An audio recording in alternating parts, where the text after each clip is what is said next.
So ngayon ay magpapakain tayo sa aming mga kambing dito. At nilagyan na rin namin dito yung mga native namin ng mga kambing. At hindi na rin ito pala totally na native talaga. Kasi na-upgrade na po sila. Yung papa nila, ang papa ng mga native natin ay Anglo-Nubian. Ang pure Anglo-Nubian yung mga lalaki. So kaya karamihan ng mga native namin dito ay upgraded na. So maganda talaga pag upgraded na kasi mabilis lang lumaki at napaka napakasigla. Hindi katulad ng pag pure native talaga yung tatay ay napakabagal lumaki. So, nagpapakain yung kapatid ko dito. Ang pinapakain namin dito ay napper. So, tanghaling tapat to. Nagpapakain kami dito ng aming mga kambing. Sa isang araw, 3 beses kami magpakain. Isa sa umaga, isa sa tanghali, at isa sa hapon. So, bakit nga ba ang livestock ang napili kong simulan katulad nitong goat farming? Kasi po ang kambing ay wala masyadong gastos kasi ang pinapakain lang natin dito ay mga damo lang. At medyo hindi gaano kagastos kasi yung mga maintenance natin dito ay yung mga vitamins lang at mga pag-deworm sa kanila o pagpuruga ng mga kambing. So nandito yung mga upgraded natin ng mga kambing.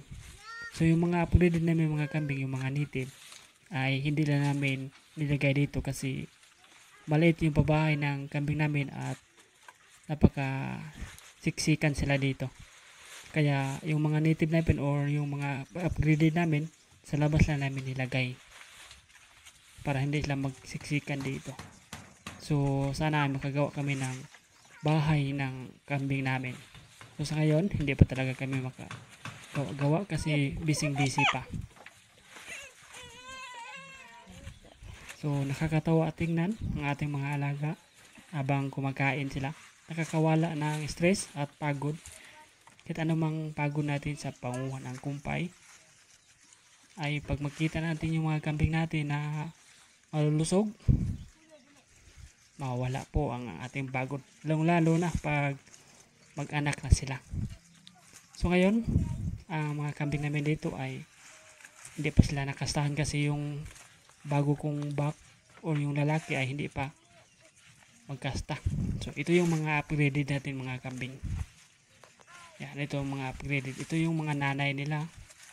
Ito yung anak ng aming mga upgraded na kambing. So tingnan nyo, upgraded, mahaba ng tinga.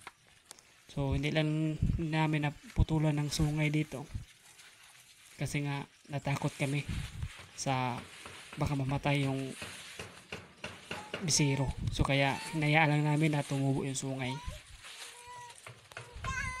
So nakakatuwa tingnan po yung mga kambing natin dito na habang sila kumakain.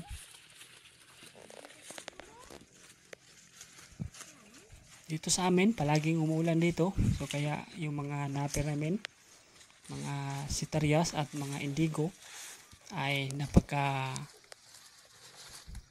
lago na, pati yung ipil-ipil. Kadalasan pinapakain namin dito ay ipil-ipil talaga kasi yun ang pinakamarami sa amin dito, yung ipil-ipil. So tingnan nyo yung mga native natin, mga upgraded natin, nagsungay-sungayan na.